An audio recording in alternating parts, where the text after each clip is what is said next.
Hey everybody, Valentine's Day is here and love is in the air, and so I have a very cynically appropriate video that I want to post. And me being such a romantic at heart, when would I ever post anything cynical? But anyway, um, there's a video that has been making the rounds on social media, and I don't think it's a good idea to provide a link to it, but you can find it on a Twitter page called Daily School Fights.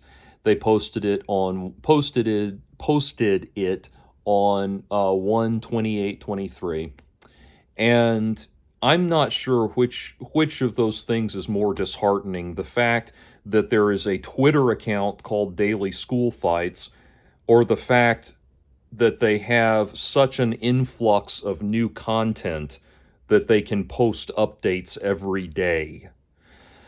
Anyway, the video is very disturbing to watch, and it shows two girls in high school in a situation in a classroom where one of the girls attacks the other one from behind. The girl is seated in her chair facing away from the other person, and the attacker comes up to her from behind and starts punching her in the back of the head.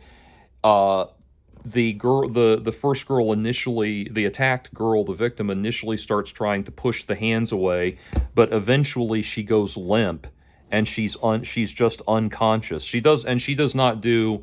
This is not a fight. This is an assault. There's no mutual combat going on. Like, she puts her hands up to protect herself and then she just goes limp.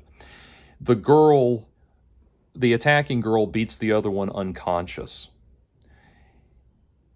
And it is disturbing to watch. It's kind of like violence in movies and violence in video games really doesn't look like violence in real life. In movies, when people get shot, they have these wild reactions where it knocks them over and they go, they jump backwards and it knocks them over and all that. In reality, they just slump down. It's a much more disturbing thing to watch, to see somebody be killed in real life, or to see somebody even just be beaten up or beaten unconscious in real life. It's a very disturbing thing. It's not like The Karate Kid. It's not like anything else that might dramatize school violence or violence in general. It's pretty disturbing to watch somebody go unconscious because our own survival mechanism kicks in, along with our empathy response to that person. Usually when I see a video like this go live, go up, not go live, but go viral, sorry. When I see a video like this go viral, my first caution is always, well, we don't know what came immediately before what's happening in the video. We don't know what preceded this, that kind of thing. Just because it can be easy to blame one person and find out they were defending themselves when these videos of fights go up and that kind of thing. In this case, you're really not talking about a situation where there's any question about who's at fault. You have a person that is sitting down at a desk minding their own business, and another person that walks up to them and starts assaulting them from behind. The word I kept seeing people use to describe the assaulting girl, the girl who was doing the assault, was feral. And it does. It seems like she's completely unhinged. And like I said, it's a very disturbing video to watch. So much so that I had to, before I made this video, I had to take a minute to calm down and just breathe out all of the adrenaline and everything, because it is fucking real what you see. Anyway, so in the comments threads on the Daily School Fights Twitter page where this video is posted, there is a Twitter user who is claiming to be a student at the school who is aware of the situation and knows what happened.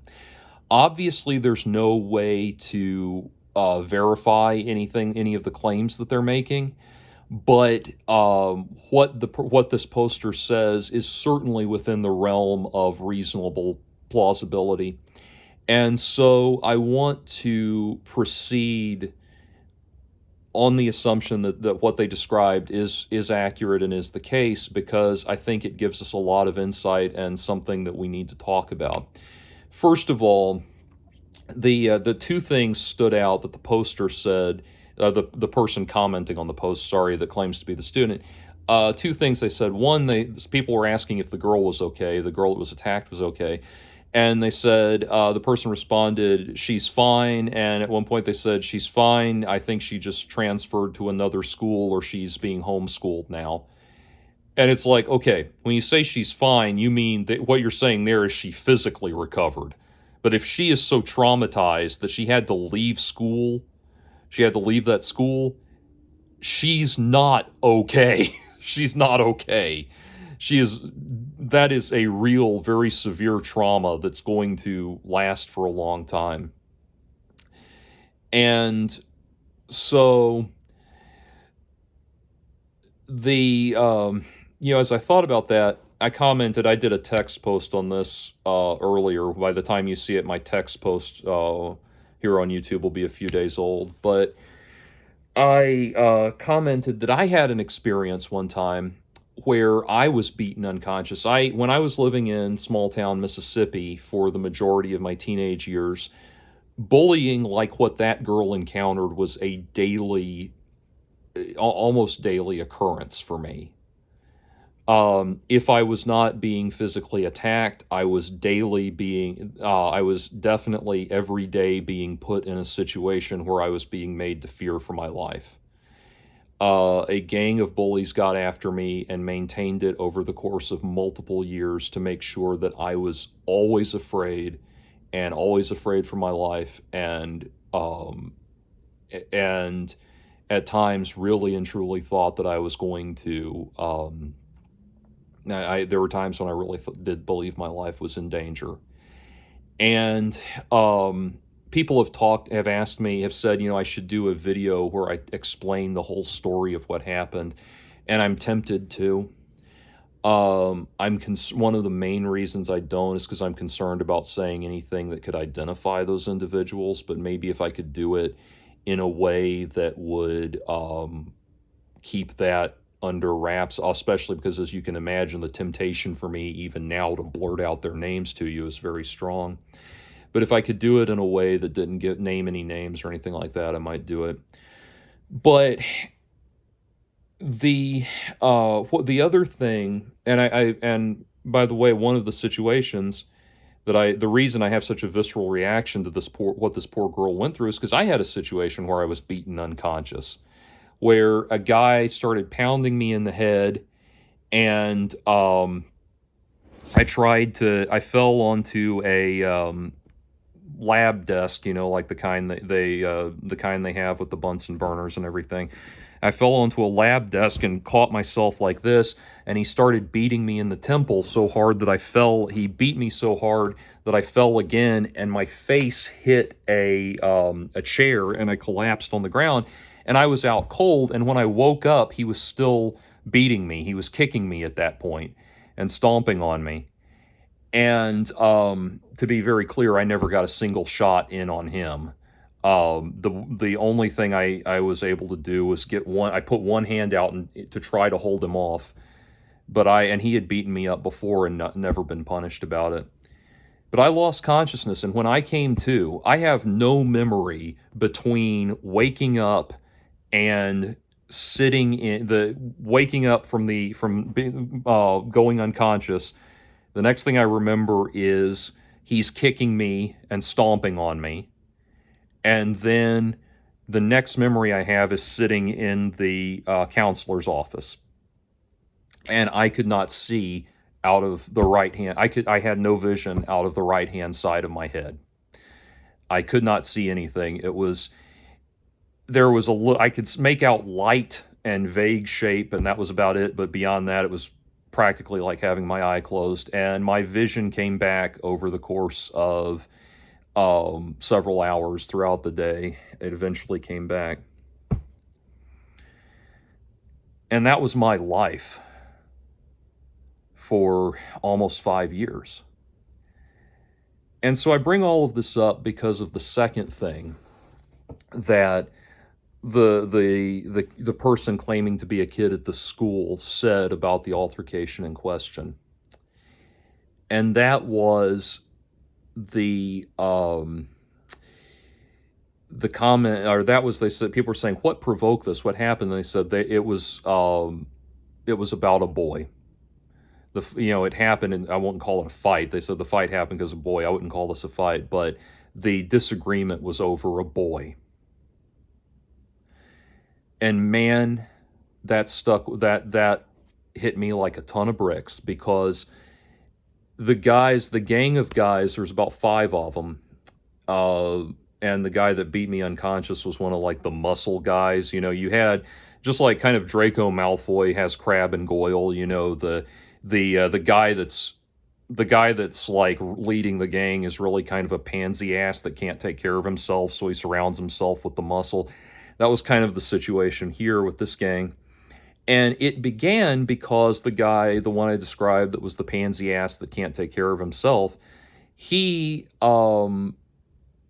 decided that I was a threat to his being able to have relations with the various girls at school, and he started in almost immediately the line that echoes in my mind forever, the line that still, if I go up to a woman in a bar now, I'm thinking as an adult man, almost 40 years old, or I try to ask out someone in polite conversation, or I meet someone at a party, I have this redneck piece of shit screaming, "Don't fuck with my hose, faggot," in my head, because that was beaten into me.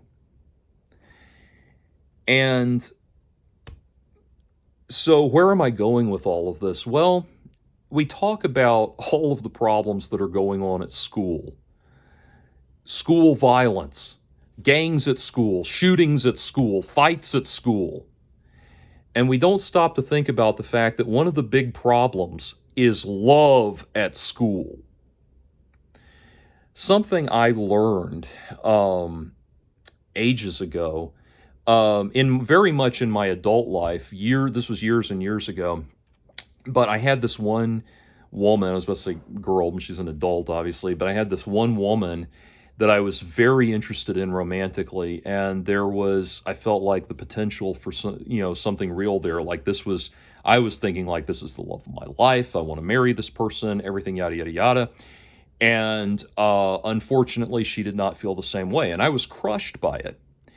And I had really bad physical symptoms. Like, I would get dizzy, and I would have dizziness and nausea and severe depression and not be able to get out of bed and like all this stuff. And so I reached out to a counselor that I knew that specialized in men's health and men's mental health issues. Just privately reached out to him, and he explained to me, he said, "Look, you need to understand something. When you are in love, what we call in love, which is, limerence and all of that, when you are in love with somebody, madly in love with somebody, the part of your brain that is responding,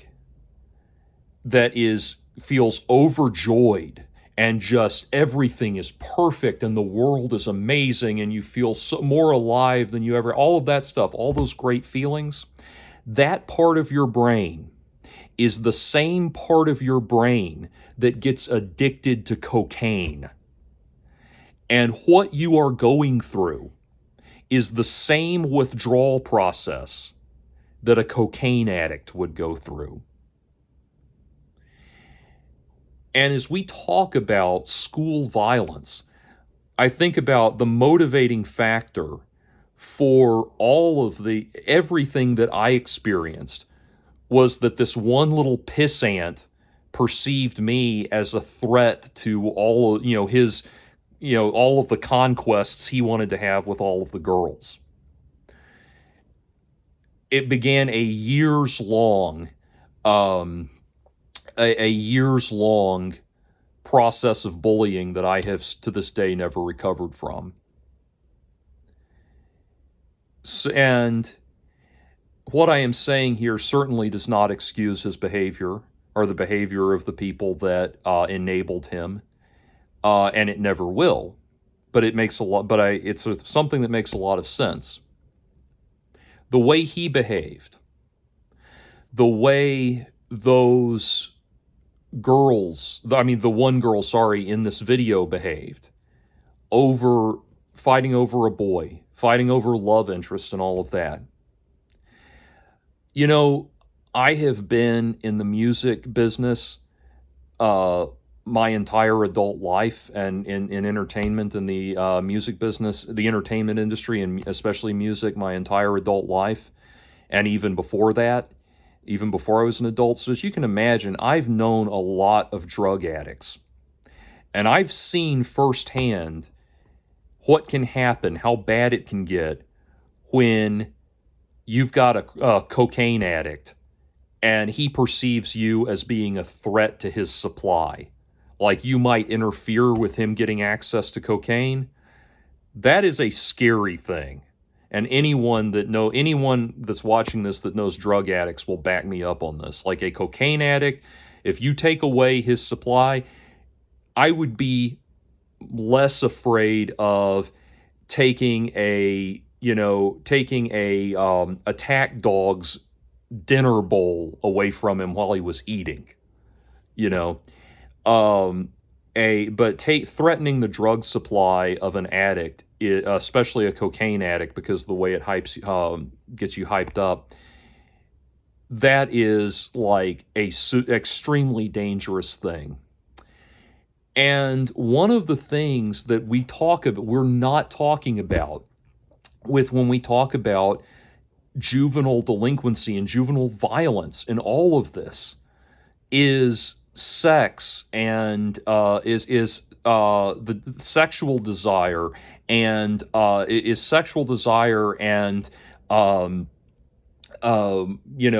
love and romantic desire and limerence and all of this stuff. And people will want to say things like, oh, it's because of pornography and the easy access to porn. Fuck that shit. Fuck that shit. When this shit was happening to me, when I was being bullied in this way, you know how much access to internet porn I had? Almost zero. My dad, the internet was in its infancy. My dad would hand me an egg timer with the amount of time I was allowed to spend on the internet that week. I got to use the internet like one day on Saturday and had a timer for how much time I was allowed to be on it. Internet porn was barely a thing when all of this was happening. So no, we don't get to blame the instant glut of online porn that's instantly available. We don't get to blame it for that.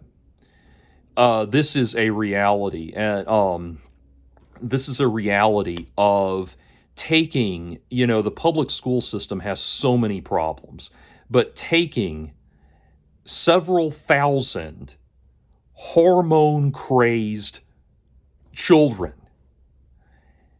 and sticking them in a box together and hoping it goes okay. And, looking back, I was a perfect candidate for homeschool. I didn't know I was autistic until I was in college, but I was a perfect candidate for homeschool. And it's funny, like, I've heard people say this, and I agree. We need to teach kids about love in school. Like, there need to be classes about love. And normally when we talk about things like this, about, dating and love and relationships, teaching about that, usually what people imagine is like some sort of etiquette class where you learn proper table manners and how to open a door for a young lady and all of that. And certainly those are desirable skills to have. But I'm talking about a class where you literally learn what you are fucking dealing with right now. That what you are dealing with is an addiction. That you are not in love. That what you're experiencing, what you think is love, is not love. It's an insane addiction. And you are an addict, and you are now expected to conduct yourself as an addict. You know, literally, I'm saying literally, people need to conduct themselves with the same mindset that someone in Alcoholics Anonymous or any other 12-step program conducts themselves as they're trying to get help at that age, especially. We need to have you know, we think for some reason that, you know, adolescent crushes and relationships and young love and all this is this wonderful magical time. It's not. The reality of it is fucking horrifying. And we need to start dealing with that as a legitimate public health crisis. And I talk a lot on here about mental health issues and dealing with mental health issues, and that's one of them. That's one that never gets talked about and never gets diagnosed. Like, you know, it's kind of like people think Romeo and Juliet is a love story. Romeo and Juliet is not a love story. Romeo and Juliet is a story about two teenagers that fall madly head over heels for each other and end up dead and fuck up everybody else's lives around the lives of everyone else around them in the process. It is not a love story. It is a cautionary tale about what young, stupid people can do in these situations. And so, not to bring you down too much on Valentine's Day, I hope you enjoy your VD and everything, but I think it's very apropos. It's something we need to talk about. You know, we need to talk about, and I'm sure that, you know, like 14 or 15-year-old me would hear me talking about this, be like, you're a fascist, man. But no, there's a legitimate concern here. You know, maybe so-and-so, you know, oh, your dating isn't that cute. Maybe that's not the reaction we need to have. Maybe the reaction we need to have is, you're dating, all right, here's how you do it. Here's how you do it. You have freedom within prescribed limits, and if you go insane with this shit, we're going to take your right to do it away from you. That kind of thing. Like this sort of thing, and not even that, because I think this girl that did this in this video is clearly not bound. She clearly knows that. I mean, she has to know that fighting's not acceptable at school. So she's clearly not bound by those rules. But what we need is for kids to be armed with an understanding of what this is, and an understanding that they're not falling in love, they're going insane, and they're going insane, and they're addicted to. They're basically cocaine addicts, sociological cocaine addicts, and we really need to get into that, and that's the dialogue we need to have, you know, because right now what we have when we talk about juvenile delinquency, we've got one side that's like, let's get rid of the guns, and the other side is like, let's get rid of the porn, and neither side wants to really seem that, you know, they're not trying to address or solve the issue at hand. They're trying to use this, you know, they're trying to use these tragedies as an opportunity to push their own personal agenda, whatever that hobby horse might be. And so I just want to say, yeah, I think that, and also I really do think that apparently the girl who assaulted this other girl was arrested after it happened, and good on them. I really do think there's a point at which teenagers need to face adult punishment for what they do. You know, I talked in a previous video. I've talked about some of the things that those guys did to me. That if they had been, you know, 24 months older when it happened, they would still be in prison or just now getting out of prison. So that kind of thing is, I really do think there's very strong grounds for that. Anyway, so those are my thoughts. What are yours? I'm going to go watch something happy for the remainder of the evening. Actually, by the way, you know what? I sign off, but it's funny. You know what I'm going to be doing, actually? What I'm really going to be doing is I'm going to go sit down at my home studio and mix the I'm finalizing a recording that my jazz project did of "Dance Me to the End of Love" by Leonard Cohen, and that's a fairly beautiful observation on love. But he also had some very profound observations on how destructive love can be, and we need to start listening to those love songs as well.